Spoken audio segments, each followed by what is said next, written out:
मु ज्योतिर्विद संजीव कुमार मिश्र और ज्योतिष यूट्यूब चैनल रे समस्त प्रिय दर्शक बंधु मान को सुस्वागत।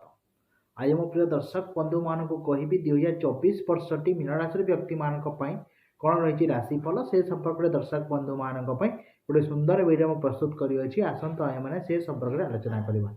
2024 वर्षटी मीन राशि व्यक्ति मान स्वास्थ्य क्षेत्र में, आर्थिक क्षेत्र में, कर्म क्षेत्र में, कृषि क्षेत्र में, व्यवसाय क्षेत्र में कौन उन्नति अवनति परिलक्षित हो से संपर्क में दर्शक बंधु मान गोटे सुंदर वीडियो मैं प्रस्तुत करी आसतु आम मैंने से संपर्क में आलोचना करवा।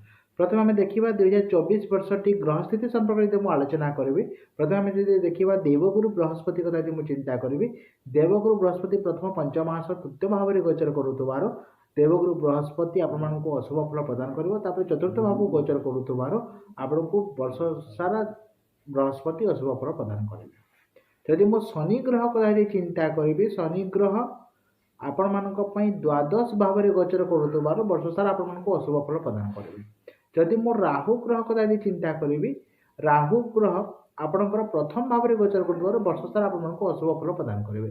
केतु ग्रह कथा चिंता करेंगे केतु ग्रह सप्तम भाव में गोचर कर आपण मानक अशुभ फल प्रदान करेंगे वर्ष सारा केतु ग्रह। मीन राशि व्यक्ति मान 2024 वर्ष जदि मु फलादेश करी मीन राशि व्यक्ति मैंने 2024 टी आपण अशुभ फल प्रदान हो जहाँकि 2024 वर्ष आपणकर पाख पड़ोशी सहित मतांतर देखा शत्रु अत्यधिक मात्रा बुद्धि प्राप्त हेबे। स्वास्थ्यगत समस्या लगी रहिबो, चर्मजनित समस्या, मुंडजनित समस्या ता सहित आपणकर गैस जनित समस्या मध्य अत्यधिक मात्रा देखा जाबो। ता सहित दाम्पत्य जीवन क्षेत्र में स्वामी स्त्री मध्य भूल बुझामणा देखा जाबो। ता सहित व्यवसाय क्षेत्र में आर्थिक क्षयक्षति लगी रहिबो। कर्म क्षेत्र में अशांति लगी रहिबो। कर्म क्षेत्र में उच्चस्तरीय व्यक्ति सहित मतभेद मत पार्थक्य लगी रहिबो। एपरिकी कौन जमी बाड़ी को नहीं आपण माली मकद्दमार सम्मुखीन हो पारती। ता सहित आर्थिक हानि हो पारे, पारिवारिक अशांति देखा दे पारे। ता सहित विवाह प्रस्ताव आपंकर ठीक हो भांगी जापे। विद्यार्थी माने विद्या क्षेत्र सफलता अर्जन करेंगे। आपण निंदा अपमान पाइबे। ता सहित आप उच्च स्थान पतन भय रही। आय तुलना व्यय बुद्धि अत्यधिक मात्रा देखा तापर घर पिता मातार स्वास्थ्यगत समस्या लगी रहिबो। पिता माता सहित आपणकर मतभेद मत पार्थक्य लगी रहिबो। एपरिकी आपण निहाती भाव में जमी बाड़ी किणी ठकामीर शिकार हो पारती। बड़ भाई सहित तिक्तता लगी रहिबो। ता सहित आपणकर बंधु कलह अत्यधिक मात्रा लगी रहिबो। एपरिकी मीन राशि व्यक्ति मानक पई जमी बाड़ी क्षेत्र में, स्वास्थ्य क्षेत्र में, आर्थिक क्षेत्र में, व्यवसाय क्षेत्र में, कृषि क्षेत्र में अत्यधिक आपण मैंने अशुभ फल प्राप्त करेंगे।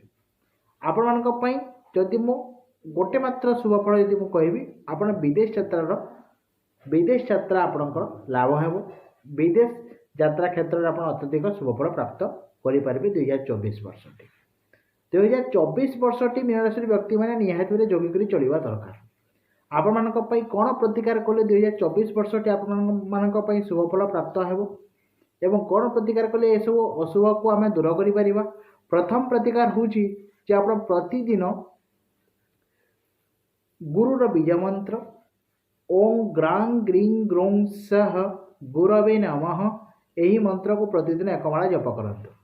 द्वितीय प्रतिकार हूँ आपण राहु बीज मंत्र ओं भ्रां ह्रीं भ्रौं सह राहवे नमः यही मंत्र को प्रतिदिन एक माला जप करंतु। तृतीय प्रतिकार हूँ आपण केतु बीज मंत्र ओं श्रां श्रीं श्रौं सह केतवे नमः यही मंत्र को प्रतिदिन एक माला जप करंतु। चतुर्थ नंबर प्रतिकार हूँ आपण प्रति गुरुवार दिन विष्णु सहस्र नाम श्लोकम पाठ करंतु। पंचम नंबर प्रतिकार हूँ शिव मंदिर 11 व्रत गोटे रुद्राभिषेक कर महामृत्युंजय जप करातु। निहाती भाव 2024 वर्षटी आपण ये सब जो प्रतिकार करेंगे 2024 वर्षटी निहाती भाव आपण शुभरे अतिबाहित हो। जी परिमाण में आपको अशुभ फल प्रदान हो जदि शुभ प्रतिकार करेंगे निहाती भाव आपण मैंने शुभ फल प्राप्त करेंगे। जदि आपको ये वीडियोटा भल लगला निहाती भाव आपण मैंने लाइक करेंगे, शेयर करेंगे, सब्सक्राइब करेंगे, कमेंट भी करेंगे और सब्सक्राइब कला बेल आइकन के प्रेस करदेवे। आगामी दिन जो वीडियो गुड़िक आएगा आपने संपूर्ण भाव में प्राप्त करेंगे। एंता नुआ नुआ वीडियो देखवार लगे सब आम यूट्यूब चैनल के सब्सक्राइब करूँ एति मुझे व्यक्ति को अनुरोध करुचे। जदि आपंकर किसी समस्या अच्छे समस्या जब समाधान सूत्र पाइबार चाहूँ तेल 7750995617 नंबर मत जोगाजोग करेंगे। नमस्कार बंधुगण, आज ये पुणी देखा आगामी पुणे एक नुआ विषय। धन्यवाद।